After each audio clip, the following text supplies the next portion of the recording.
Salve, turma querida, Diogo Silva, mais uma aula de atualidades. Para quem está chegando no canal, bem-vindo.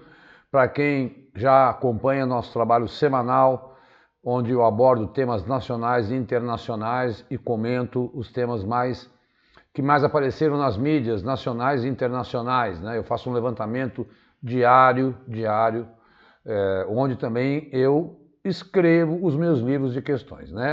Na minha última aula, eu falei que ficou pronto o livro 20, que trata de questões de 10 de julho a 10 de setembro, tá? São 100 questões, 50 de Brasil e 50 de mundo. É uma divulgação pessoal minha, que o nosso coordenador Cristiano permite. Então, para você adquirir essa apostila com questões comentadas inéditas, né? Não adianta você pegar a questão de 2020, que não vai servir, tem que pegar do período que é a sua prova. É só entrar em contato comigo, eu faço há 2 anos o mesmo preço, R$25. Dá um trabalho enorme fazer o comentário das questões, tá? Então, fica até o final, que aí eu mostro para você qual é a promoção, ou mando uma mensagem para o meu WhatsApp, tá? Sem mais delongas, vamos lá. Agora eu deixo aqui, fico pequenininho, mostrando meus endereços, tá? Bom, hoje, por exemplo, eu coloquei uma notícia no meu Instagram e divulgo lá também quando fica pronto o livro, quando a aula está no canal do YouTube, qual é o edital que saiu. E o contato é o WhatsApp, né? O WhatsApp não é para mim, assim, não é nenhum grupo, não precisa entrar em nenhum grupo, é só mandar uma mensagem para mim. Não vai me adicionar, nem eu vou te adicionar, eu nem quero, assim, que passar a imagem de que eu estou querendo coletar a informação do seu telefone, não. O pessoal que já me conhece, que já compra, todo mundo tem. Eu tenho um grupo que compra os livros quando saem, né? Toda vez de 2 em 2 meses, praticamente. Então, nós já temos 4 livros só sobre 2024, tá? Então, e devo terminar agora, vou dar uma arrancada final, vou terminar em dezembro para ficar com 5 livros aí. Então, manda uma mensagem no WhatsApp, não é um grupo, não vou te adicionar, não vou ficar te mandando mensagem. Não é essa a ideia, é por ali que se faz o contato comigo, porque eu mando por PDF, né, o livro para você pelo WhatsApp. Foi o jeito mais barato e mais econômico e mais leal que eu entendi de ajudá-los e vocês me ajudarem também, tá bom? Então é só mandar para quem tiver interesse nos livros, aproveitar a promoção, se levar mais de um eu faço. Cada volume é R$25, mas aí você, eu comprei 2, eu faço 40 e tal. Eu sempre ajudo vocês, tá? Aqui é a semana de 11 a 18 de setembro. Eu sempre também coloco esse slide para marcar, delimitar o período em que eu estou abordando. Eu gravo toda quarta-feira no final do dia, tá? Poderia ser gravado no domingo, poderia gravar numa segunda, não importa. O que importa é você saber qual é o recorte até qual data estamos abordando. Começo por temas nacionais. Confesso também que nesta aula nós falamos, enfim, depois da cadeirada lá do Datena, né, que foi o que mais ocupou espaço na mídia aí, são as queimadas, né, gente? Vocês têm acompanhado.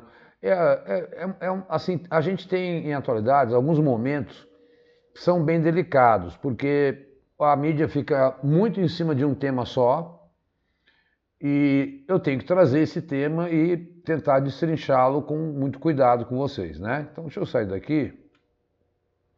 Fogo mais do que dobrou, e eu vou pegando os dados, e assim, a gente vai com essa seca, eu quero deixar bem claro, a gente vai com essa seca até final de outubro. Então, para quem tem prova rápido agora, é legal estar acompanhando. Mas o balanço final de 2024 vai conseguir fazer em novembro, em dezembro aí, porque essa seca vem e volta, como os próprios meteorologistas afirmam, tá? Entenda a origem da fumaça e causas de crise ambiental no Brasil. Especialistas e está alguma coisa errada ali. Analisaram dados que apontam que a maioria dos focos registrados no país vem ocorrendo em áreas que não estão associadas ao desmatamento. A fumaça que cobre o país vem principalmente de 11 estados e do Distrito Federal. Ninguém vai decorar quem são os 11. De acordo com os dados do INPE. O mapa mostra que nessas unidades o total de focos de incêndio mais do que dobrou entre 1º de janeiro e 10 de setembro em comparação com o mesmo período do ano passado. Então é algo maluco, né? O fogo é usado não só para o desmatamento, mas no processo agropecuário, tá? Então não tem a ver com desmatar. Então, como limpeza e renovação de pastos, além dos incêndios criminais que nós já vimos aí, mais de 50 pessoas presas, né? Todos os anos, de julho a agosto, o país enfrenta a temporada do fogo, principalmente na Amazônia, que castiga quem mora na região que fica sufocada com a fumaça. No entanto, esse ano, como revelou o G1, uma das fontes que eu pego, vive uma seca nunca vista na sua história recente. O fogo mais do que dobrou em quase metade dos estados do país, espalhando a fumaça. No Sudeste, todos os estados dobraram, né? Então, aí eu deixei em vermelho. O fogo usado principalmente no desmatamento aumentou devido à seca histórica e à vegetação extremamente vulnerável. Tá? Dados do INPE mostram que a Amazônia, apenas 15% dos incêndios estão ligados ao desmatamento, o restante é causado por atividades agropecuárias e condições de seca. Se vierem perguntar para você que esses incêndios são fruto do desmatamento, não, é atividade agropecuária, criminosa e a própria seca que o país vive, tá? Então, cuidado para não misturar o desmatamento com essas queimadas. E olha, foi difícil eu conseguir levantar questões, porque de política a gente sabe que provas não abordam. Você vai achar que eu só quero falar de clima e de queimada. Não sou eu, é a semana. O recesso, a política faz com que os deputados abandonem Brasília, então pouca coisa se discute no Congresso Nacional, todos os olhares estão voltados para essa questão climática aqui que nós estamos vivendo, né? Porque está afetando a saúde de todos nós. E a neblina fechou o maior porto da América do Sul, saibam que é o Porto de Santos, com prejuízos milionários. Olha os impactos, porque a neblina associada à seca e à queimada, né, não permite que os navios mercantes circulem, porque eles não chegavam a 500 metros, e aí podia ter acidente. Veja os impactos. Quantas horas as atividades do Cais Santista ficaram suspensas? 195 até a quarta-feira, dia 11. 195, divide aí, meu Deus, vão dar quase 20 dias, né? Se eu estou fazendo a conta certa, deixa eu ver, 10 dias seriam... Não, 10 dias seriam 240, não, desculpa, 8, uma semana praticamente. Isso aí, 8 dias, tá lá embaixo, nem lê a pergunta. Quanto custa um navio parado por hora sem multa? De 5 mil a 23 mil. Qual seria o prejuízo parado? 1.143.000 a 4 milhões e meio. Portanto, turma, eu não quero fazer, novamente, eu sempre digo isso na minha aula, a ideia de cavaleiro do apocalipse. Mas há uma previsão, sim, de aumento de preços aí para os próximos meses. Por conta desses, eles repassam. Se eles estão tomando prejuízo, vão repassar o preço para as mercadorias. É uma tristeza num país que... Olha isso aqui, como as notícias... É inacreditável. Brasil, eu procurei a lista e não achei, tá? É um dos 10 países que mais desperdiçam comida, revela estudo da ONU. Estudo aponta que o desperdício de alimento é responsável por até 10% das emissões globais de gases de efeito de estufa. Já vou explicar isso. Agravando a fome e a crise climática. O estudo aponta que quase 87% das perdas de alimento ocorre antes que cheguem ao consumidor final. Então não é muito da culpa das pessoas, tá? Fatores como transporte inadequado, logística de armazenamento, causam esse desperdício. Estradas, outro dia eu vi uma reportagem que relatava quanto de grãos de soja caía dos caminhões por conta dos buracos nas estradas. Dava para, enfim, era um negócio espetaculoso, assim, né? Ou a logística de armazenamento, né? O Pacto contra a Fome, uma organização sem fins lucrativos que atua na erradicação da fome no Brasil, enfatiza que um consumo mais sustentável pode afriar o aquecimento global. Lógico, você está redução pela metade no desperdício de alimentos pode diminuir até 4%. Por quê? Porque você vai usar menos água, essa comida ela vai entrar, vai produzir gases quando ela apodrece, esse alimento quando apodrece ele produz gás de efeito estufa.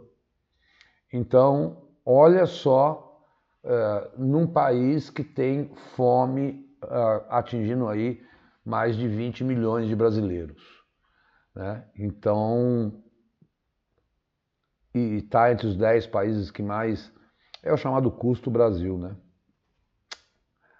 Bom, essas duas notícias eu peneirei hoje na CNN. Pior seca já registrada faz rios da Amazônia atingirem baixa histórica. Bom, ano após ano estamos batendo recorde, tá? Então pode ser que se você continuar assistindo minhas aulas aí, almejando um cargo melhor do que você já vai passar, e que tem atualidades, o ano que vem você assista a aula e eu digo, ó, batemos outro recorde. Toda a ONU soltou um relatório hoje também, alertando por recorde e tal. Então, estamos tendo queimadas em Portugal e enchentes históricas na na Europa Central. Eu estou aguardando essa notícia ficar um pouco mais estabilizada, porque o fogo continua, morreu até um brasileiro que estava trabalhando, né, em Portugal, e no meio da Europa, enchente que nem do Rio Grande do Sul. Mas está no meio do processo, e aí eu infelizmente, não é. Isso é macaco velho. Eu acho que semana que vem a gente vai ter um quadro melhor de como a Europa está vivendo esse momento climático aí. Aí eu trago as informações. Porque está acontecendo agora, e aí se eu antecipo, os números podem ser outros depois, e aí a atualidade é assim, né? É uma novelinha contada. Por isso tem que assistir às aulas anteriores. No segundo ano consecutivo, de seca crítica ressecou grande parte da vegetação do Brasil, causando incêndios em países sul-americanos, encobrindo cidades com nuvens de fumaça. Estamos passando por um ano crítico, diz o porta-voz do Greenpeace, que é a maior entidade de meio ambiente. E acho que o que ele fala aqui é interessante. As mudanças climáticas não são mais uma coisa para se preocupar no futuro, daqui a 10 a 20 anos. Elas chegaram, e chegaram com uma força muito mais intensa do que a gente estava esperando. Aí fala do Rio Solimões, do Rio Negro, que está quase no mesmo nível lá. E a Amazônia depende dos rios para transporte de alimentos, de pessoas, de remédio, enfim, de riquezas. É o caos o que está acontecendo na Amazônia por 2 anos consecutivos. E também levantamento aí do CNM, que é o Conselho Nacional dos Municípios, Confederação Nacional dos Municípios, estima que já afetou 11 milhões de pessoas, chegando a um prejuízo de 1 bilhão de reais esses incêndios. E aí é que eu falo que isso vem impactar naturalmente a economia, tá? E parece que só tem esse assunto? Não, mas foi o assunto mais vigente.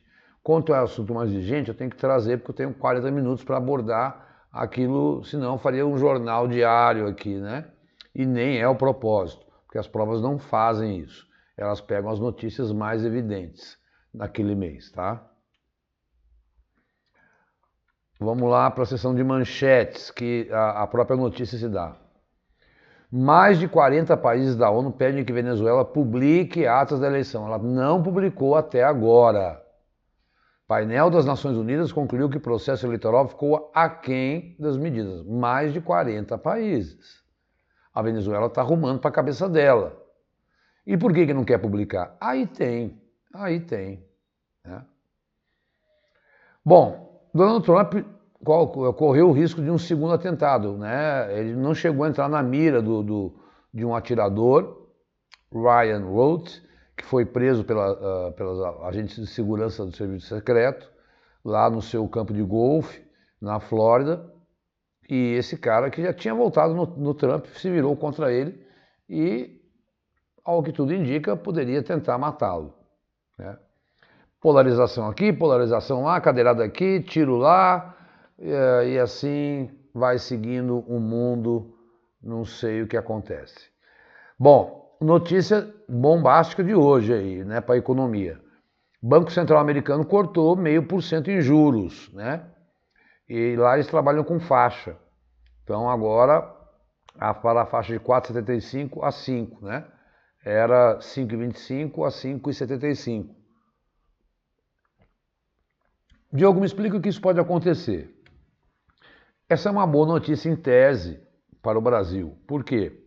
Que com os juros americanos mais baixos, e o nosso na casa dos 10%, né, a pessoa fala, onde é que eu vou ganhar mais? No Brasil. Então joga o dinheiro para cá. Então isso pode repercutir numa queda do dólar, porque entra mais dólar no Brasil. E vamos ver, até agora estava esperando para ver, porque o Copom também vai decidir a taxa de juros hoje, quarta-feira, quando eu estou gravando. Mas não soltou a ata, eu tenho que gravar, porque eu tenho que enviar a aula. Então, na próxima aula eu digo se nós baixamos os juros ou não. E vocês sabem que isso aconteceu nos Estados Unidos porque a inflação está mais controlada lá. Olha, essa é uma notícia também inusitada. Inusitada não, histórica. A Assembleia Geral da ONU, que tem um caráter consultivo, não é mais, complica bastante a vida de Israel, exige que Israel desocupe todos os territórios palestinos em 12 meses. A resolução foi aprovada aí por mais de 100 países, inclusive o Brasil. Quem votou contra, Estados Unidos e Israel, acho que 12 países votaram contra, tá? 140 países votaram por essa resolução, ou seja, Israel tem que sair da faixa de Gaza, Israel tem que sair da Cisjordânia, Israel tem que sair de Jerusalém Oriental, que são territórios palestinos definidos pela ONU. Quem que apresentou essa resolução? A Autoridade Palestina. Por quê? Porque há pouco tempo ela ganhou os direitos de participar da Assembleia Geral da ONU. Então ela apresentou essa resolução, que não é vinculativa. Não há como garantir que isso aconteça, mas vamos dizer a expressão no popular, é um queima-filme para Israel, né? Então, qual é a novidade? Pela primeira vez, a Autoridade Palestina faz essa reivindicação na Assembleia Geral e foi aprovado. Isso pode, mais para frente, levar a sanções econômicas a Israel, porque ela está descumprindo uma resolução da ONU. Sabemos que a ONU está enfraquecida e, como não é vinculativo, não é uma lei, portanto, fica aí pendente de ser cumprida. Eu não acredito que vai cumprir. Bom, vamos lá. Agora eu entro para o campo das internacionais. Aliás, as notícias internacionais foram mais bombásticas aí. Enquanto o Brasil pega fogo, o mundo pegou fogo em outro campo aí, tá? Estados Unidos sancionam juízes e aliados de Maduro e chamam a eleição da Venezuela de fraude eleitoral. Isso que são sanções que podem... As sanções são a pessoas, são ao país, são às autoridades, né? Então o Departamento do Tesouro anunciou medida a 16 membros do governo que, por exemplo, quem aplica dinheiro nos Estados Unidos, se o cara é rico, tem dinheiro lá, o dinheiro fica preso. Isso é uma sanção, por exemplo, tá? Então foram as primeiras sanções após as eleições de junho. Como são as primeiras sanções, então meio que os Estados Unidos cumpriram aquilo que prometeram, porque de fato vi hoje também que está dobrando o número de venezuelanos fugindo da Venezuela. Já mais de 25 pessoas foram mortas. A ONU declarou estado de calamidade, de emergência pública, o que está acontecendo na Venezuela. Seu Nicolás Maduro. Veio aí a punição por não ser transparente no seu processo eleitoral e, pior, perseguir os seus opositores. Lembram que eu falei que o Edmundo Gonzalez conseguiu asilo lá na Espanha, porque tinha sido acusado, denunciado de prisão, né? Pronto, veio a resposta do mundo aí, não só aqueles 40 países, mas também aí agora uma sanção oficial. Organização Mundial da Saúde transfere quase 100 pacientes de Gaza, olha aí, 100, apenas 100. Isso foi a maior retirada, hein? Então conseguiu retirar 97 pessoas, cerca de metade delas crianças, da faixa de Gaza para o Emirados Árabes. É muito pouco, né? Essa foi a maior retirada desde que a guerra começou em outubro, vai para um ano de guerra. Pessoas que sofrem de câncer, doenças do sangue, do rim, trauma, afirmou ele. Eles foram transferidos por via rodoviária, né? Gaza precisa de corredores médicos, precisa de um sistema melhor organizado e sustentado, disse ele. 10 mil habitantes de Gaza estão aguardando transferência, 10 mil, conseguiram tirar 100, e foi a maior retirada. E a guerra só está escalando aí no Oriente Médio. Fiquem que eu tenho que contar uma coisa inusitada. Eu nunca imaginei que eu ia... Parece coisa de filme, de série, daquelas assim, malucas, o que aconteceu essa semana lá no Oriente Médio. Acho que a notícia mais quente da semana aí. Eu vou contar já já, tá? Mas é para a gente ter ideia dos números que essa guerra estão proporcionando. E, Diogo, sobre a guerra da Ucrânia. Eu vi hoje que a Ucrânia lançou um ataque à Rússia, que foi um bombardeio tão pesado que foi visto como um terremoto. Tá? Isso sobre a guerra entre a Rússia e a Ucrânia. Mas tem um slide também que vai tratar sobre ela. Tá aqui. Já era o próximo. Putin dá ultimato para que Estados Unidos e Europa não entrem na guerra da Ucrânia. Eu não gosto de guerra da Ucrânia, que parece que a guerra foi feita pela Ucrânia. Eu chamo de guerra da Rússia. Presidente, mas aí fica um nome como aparecer na prova. O presidente da Rússia disse que a OTAN não pode liberar o uso de mísseis de longo alcance em operações da Ucrânia dentro do território russo, né?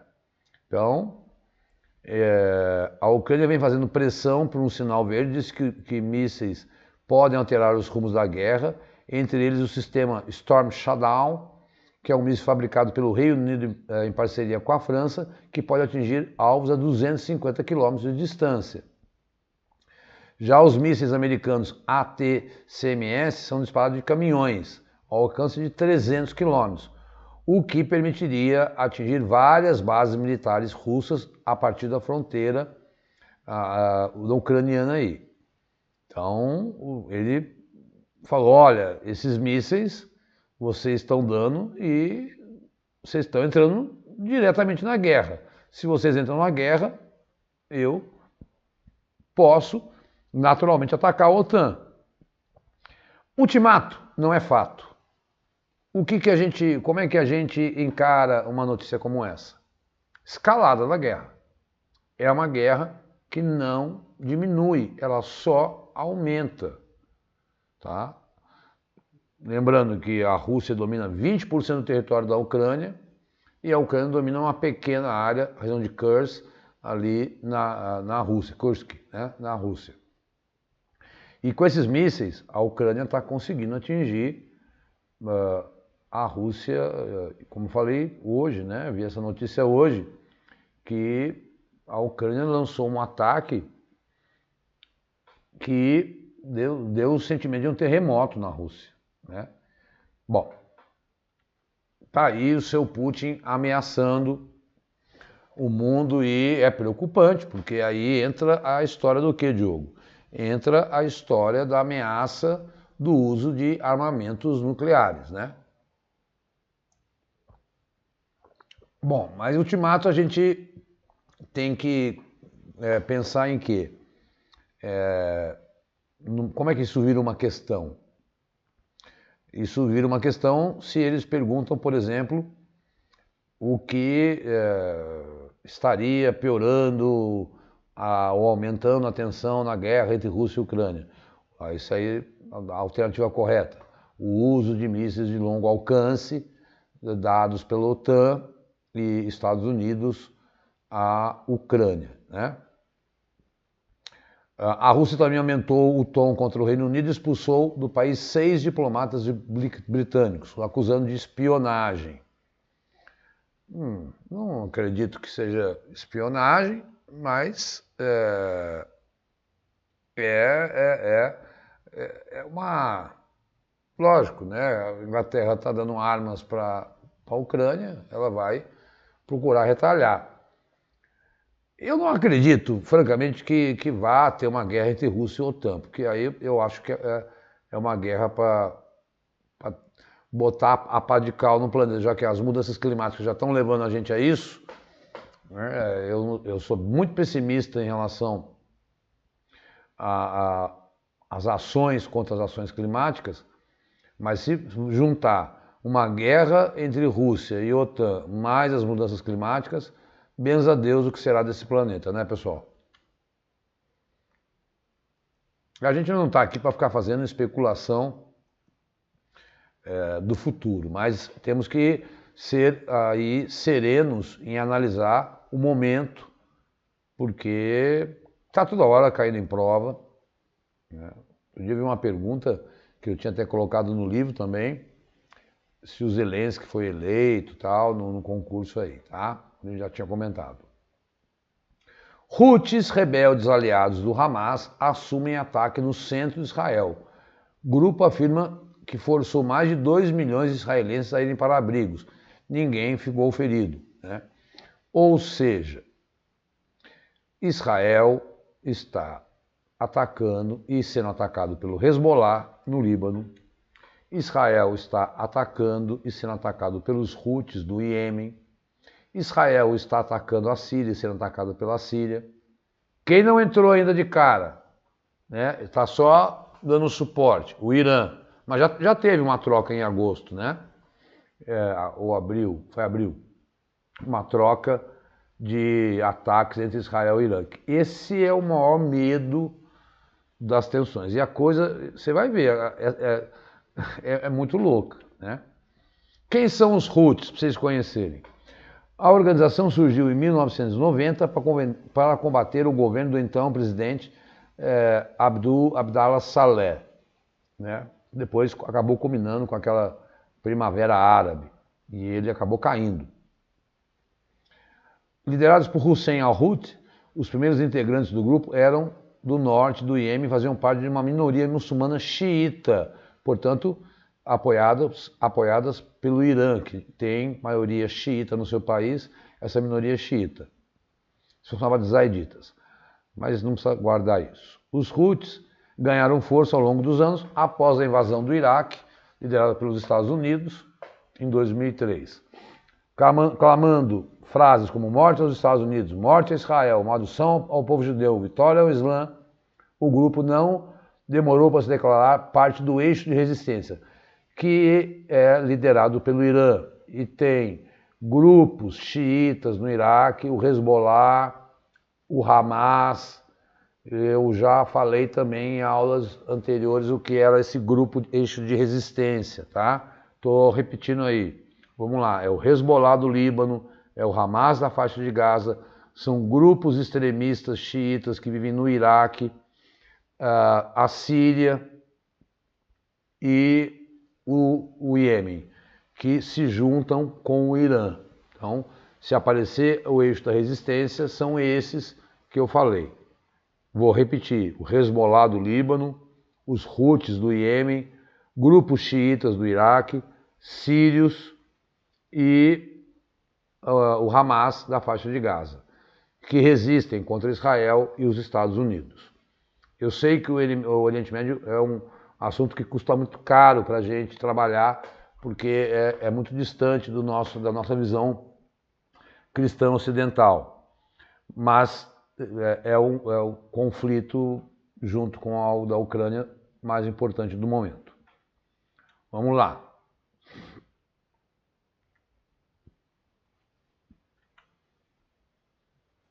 Pressionado pela extrema-direita, o governo alemão passa a controlar a fronteira com 9 países. Olha, ninguém esperava isso da Alemanha, que sempre foi a mais receptora de imigrantes. Chanceler Olaf Scholz endurece fiscalização de passaportes para impedir imigração irregular e evitar nova derrota eleitoral. Mas a medida põe em xeque a unidade europeia. Vamos ler um pouco dessa notícia. A realidade de um espaço comum europeu, que norteia a Europa, é o Plano Schengen, que é uma cidade lá de Luxemburgo, que é aquela história de que eu não preciso de passaporte se eu sou um cidadão europeu, membro dos 27 países da União Europeia, já que o Reino Unido saiu, há quase 40 anos, vem se dissipando, com controles temporários de fronteira em 8 dos seus Estados-membros, né? Agora, quem adotou esse controle é a Alemanha. Então, quer dizer, um francês, que tem uma fronteira grande, para entrar na Alemanha, está sendo fiscalizado e muitas vezes é visto como um imigrante e não entra. Isso põe em xeque esse espaço Schengen. É a área que isenta de passaporte cerca de 420 milhões de cidadãos de 29 países, tá? Porque alguns países fazem parte desse plano, mas não fazem parte da União Europeia. A União Europeia tem 27. Numa nova era de incertezas. Há 2 semanas, a coalizão de centro-esquerda, liderada por Olaf Scholz, que é o primeiro-ministro, lá se chama chanceler, balançou com os resultados da extrema-direita em 2 eleições estaduais. É um mundo polarizado. Na Alemanha também. A direita ganhando espaço e o mundo se dividindo e os atritos acontecendo, aí a intransigência acontecendo e o bem-estar político indo abaixo, né? A democracia sendo colocada em risco. Do 1,1 milhão de pedidos de asilo recebidos pela União Europeia, 340 mil vieram da Alemanha. Então, ela frear isso é porque a extrema-direita, a pauta da extrema-direita europeia é impedir a entrada de imigrantes. Eles colocam isso como elemento fundamental. Eles negam as mudanças climáticas, eles defendem um cristianismo radical e são contra imigrantes. Essa é a pauta da extrema-direita europeia. Como ele perdeu as eleições, ele acabou cedendo.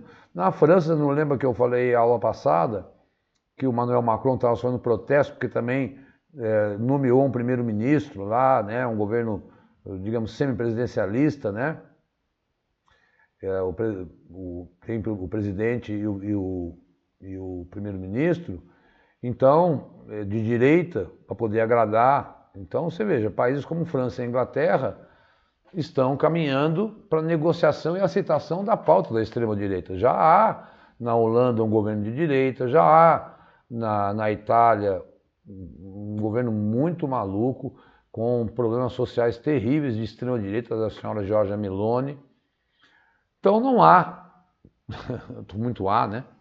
Não ocorre só no Brasil essa discussão, é preciso entendê-la no mundo todo. Onde não tem? Onde tem autocracia. Na China, que impõe o seu regime. Na Rússia, que impõe o seu regime. Na Índia, que praticamente impõe o seu regime também. Agora, em países democráticos, essa disputa de extrema-direita, né, com centro-esquerda, eu diria, vem pautando as ações políticas dos países. É isso que eu quero dizer. Então vamos repetir a frase. A disputa da extrema-direita com a centro-esquerda em muitos países vem pautando, vem ditando quais são as normas, como essa da Alemanha que surpreendeu o mundo, que foi o país que sempre teve uma atenção especial com os imigrantes. Eu acho que a próxima é a bomba da semana. Eu deixo sempre para o final. É isso aqui, é a bomba da semana. Meu Deus do céu! Explosões em sequência de pagers de integrantes do Hezbollah matam 12 pessoas e ferem 2.750. Isso foi ontem. Eu já vou explicar. Hoje, depois dos pagers, walk-talk do Hezbollah explodiram, 14 morreram e tem mais de 4.000 feridos. Bom, deixa eu explicar isso para vocês. O Hezbollah é um grupo que apoia o Hamas e está atacando Israel em solidariedade ao grupo do Hamas. O que eles perceberam? Olha, se a gente se comunicar por celular, o Israel tem como rastrear. Então vamos usar pager. Pager, para quem não sabe, era um aparelho quadrado onde você mandava mensagem, era muito usado por médicos, tá? Empresas, tal.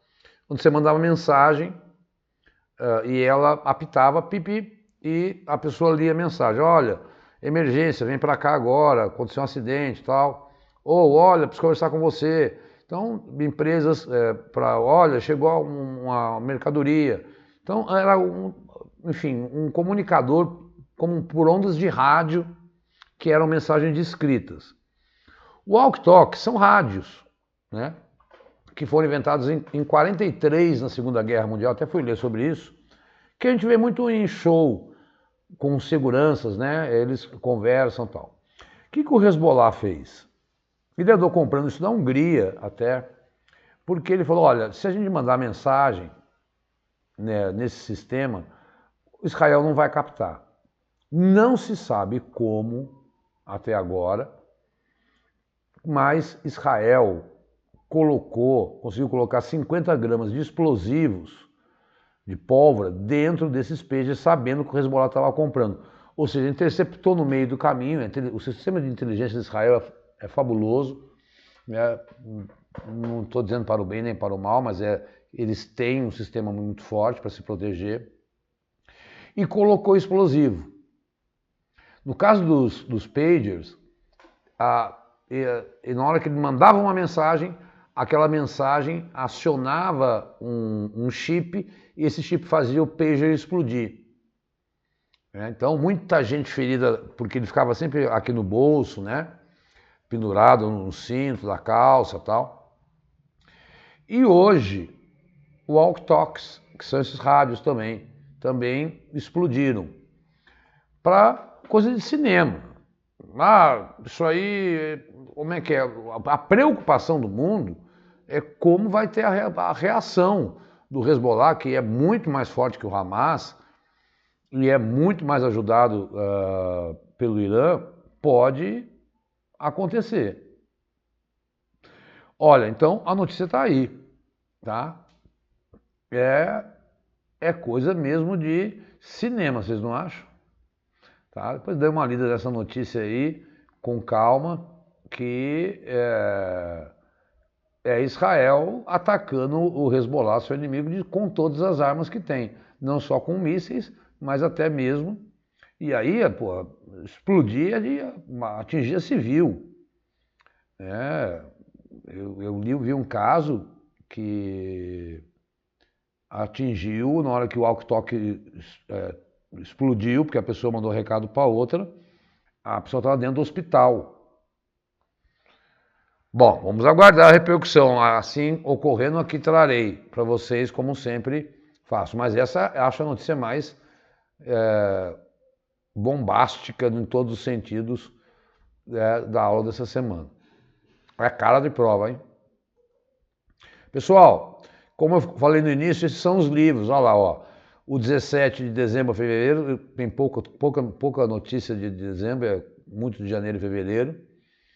O 18 de fevereiro a abril, o 19 de abril a julho, e esses são os livros, né? Apostilas com questões comentadas. O último que saiu semana passada, ficou pronto, está aí, quentinho no forno.